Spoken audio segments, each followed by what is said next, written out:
ایسے کون سے لوگ ہیں کہ جن کے خلاف اگر کوئی بدی کا ارادہ کرے تو خدا اسے نیکی سے تبدیل کر دیتا ہے۔ پیدائش کی کتاب کے 50ویں باب کی 20ویں آیت میں لکھا ہے، تم نے تو مجھ سے بدی کرنے کا ارادہ کیا تھا لیکن خدا نے اسی سے نیکی کا قصد کیا۔ یہ الفاظ یوسف نے اپنے بھائیوں سے کہے تھے جب اس کے بھائی مصر میں غلہ لینے گئے تھے اور یوسف نے خود کو ان پر ظاہر کیا۔ یوسف ان کو بتا رہا ہے کہ کس طرح سے خدا کے ساتھ سچے دل سے چلنے والے لوگوں کے خلاف اٹھائے گئے اقدامات کو خدا ان کے حق میں بدل دیتا ہے۔ کوئی آپ کے خلاف برا سوچتا ہے یا آپ کو ہرانے یا نیچا دکھانے کی کوشش کرتا ہے یا آپ کے خلاف کچھ بھی کرتا ہے تو پریشان نہ ہوں، خدا آپ کے خلاف ان کے بنائے گئے تمام منصوبوں کو آپ کی بہتری کے لیے آپ کے حق میں استعمال کرنا جانتا ہے۔ ملکہ آستر اور مردکی کا واقعہ بھی اس کی ایک مثال ہے۔ حمان مردکی کو قتل کرنا چاہتا تھا اور اس نے مردکی کے لیے ایک سولی بھی بنوا رکھی تھی۔ خدا نے نہ صرف یہ ممکن کیا کہ حمان اسی سولی پر لٹکایا جائے بلکہ مردکی کو ملک کا وزیر اعظم بھی بنا دیا۔ آپ کے ارد گرد،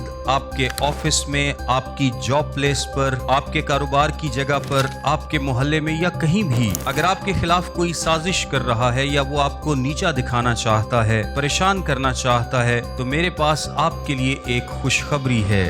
بالکل بھی پریشان نہ ہوں، اپنے آپ کو خدا کے سپرد کر دیں۔ آپ کو پتہ بھی نہیں چلے گا کہ کس طرح سے نہ صرف خدا آپ کو اس سچویشن سے نکالے گا بلکہ آپ کا برا چاہنے والے شرمندہ ہوں گے اور آپ ترقی پائیں گے۔ کلام مقدس میں رومیوں کے خط کے 8ویں باب کی 28ویں آیت میں لکھا ہے، اور ہم کو معلوم ہے کہ سب چیزیں مل کر خدا سے محبت رکھنے والوں کے لیے بھلائی پیدا کرتی ہیں، یعنی ان کے لیے جو خدا کے ارادے کے موافق بلائے گئے۔ لیکن ایک بات یاد رکھیے گا کہ یہ صرف ان کے لیے ہے جو ایماندار ہیں، جو توبہ یافتہ ہیں، جو خدا کے خاندان کا حصہ ہیں۔ یہ آپ کے لیے بھی ہو سکتا ہے۔ آج ہی اپنا دل خدا کو دیں، توبہ کریں اور اس کے خاندان کا حصہ بن جائیں۔ یہ پروٹیکشن مرتے دم تک آپ کو مفت ملے گی۔